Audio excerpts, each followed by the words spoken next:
how do we write about place? And what does that even mean? Well, it's one thing to describe a place. We can paint a picture of whatever a particular room or hillside looks like, but that simply isn't enough. To write about place, we must embody it. We must put our feelings and our emotions that place brings up on the page. And so we must not show the reader that place, but allow them to feel what it's like to walk in its streets and what walking in those streets symbolizes.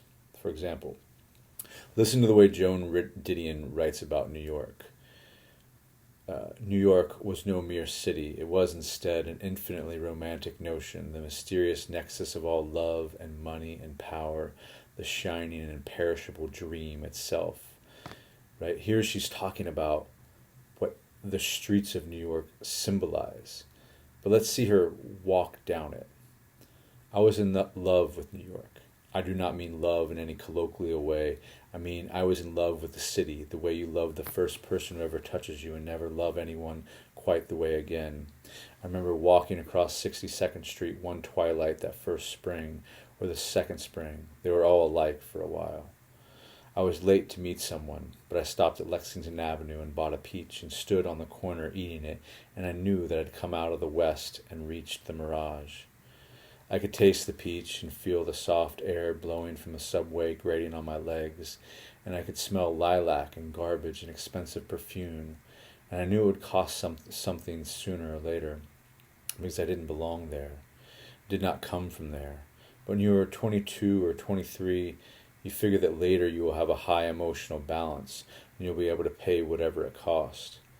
I still believed in possibilities then, still had the sense, so peculiar to New York, that something extraordinary would happen any minute, any day, any month. Right here, this shared anecdote, she brings it to life with commonplace details, with coolly observed facts amidst the limitless possibility of a larger-than-life city. Its streets are filled with smells and tastes and articulated longings. It's how Joan Didion brings the shape of a place to flash so brightly on the page. Or it doesn't even have to be a city. Like, listen to how she writes about malls. They float on the landscape like pyramids to the boom years. All of those plazas and malls and Esplanades, all those squares and fairs, all those towns and dales, all those villages, all those forests and parks and lands, stone towns, Hillsdales, Valley Fairs, Mayfairs, Northgate, Southgate, Eastgate, Westgate, Gulfgate. They are toy garden cities in which no one lives but everyone consumes, profound equalizers, the perfect fusion of the profit motive and the egalitarian ideal, and to hear their names is to recall words and phrases no longer quite current. Here she's not so much embodying it, but she is showing us what this place, what the mall symbolizes it through the use of the names, right? So, but we can learn a lot about writing about place from fiction writers like John Cheever and Ron Rash, some of my favorites. So, for example, listen to how Cheever writes about a pool and the swimmer.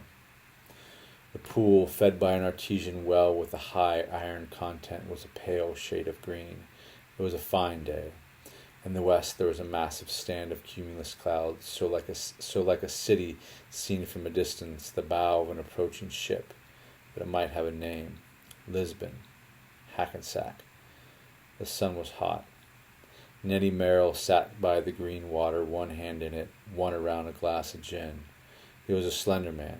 He seemed to have the special slenderness of youth, and while he was far from young, he had slid down his banister that morning and given the bronze backside of Aphrodite on the hall table a smack as he jogged toward the smell of coffee in his dining room.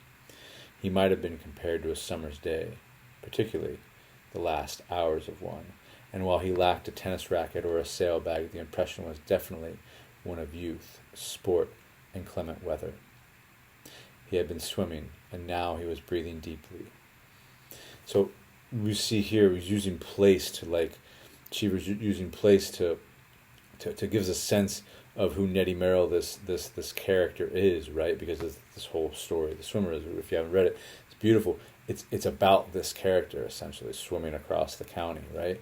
And so we get a sense of this, this place that is at once, as he says, it might have been compared to a summer day, particularly the last hours of one, right? And that sense of the character is embedded into this sense of the place as well, right? Cheever Ron Rash does a similar thing in the way that he writes about Appalachia in all of his stories. They're all set in Appalachia. So I'll read you a little bit of an excerpt from The Lincolnites. And it says, Lily sat on the page, the day's plowing done, and her year-old child asleep in his crib. In her hands the long steel needles clicked together and spread apart in a rhythmic sparring as yarn slowly unspooled from the deep pocket of her gingham dress, became a part of the coverlet draped over her knees. Except for the occasional glance down the valley, Lily kept her eyes closed. She inhaled the aroma of fresh-turned earth and dogwood blossomed. She listened to the bees humming around her box, like the fluttering she'd begun to feel in her stomach. All bespoke the return of a life after a hard winter. Lily thought again of the Washington newspaper Ethan had brought with him when he'd come back from Tennessee on his Christmas furlough. How it said the war would be over by summer. Ethan had thought even sooner, claiming as soon as the roads were passable, Grant would take Richmond and it would all be done. Good is over now, he told her. But Ethan was still asleep in the root cellar every night of the furlough and stayed inside during the day, his haversack and rifle by the back door, because Confederates came up the valley from Boone looking for Lincolnites like Ethan. But you see here where Rash embodies this, the inhaled of the aroma, right? The occasional glance down the valley, listening to the bees humming around their inbox, right? Like, it's not just what the place looks like, it's what it smells like, it's what it feels like, it's what it tastes like, right? It's one thing just to paint a picture of a place.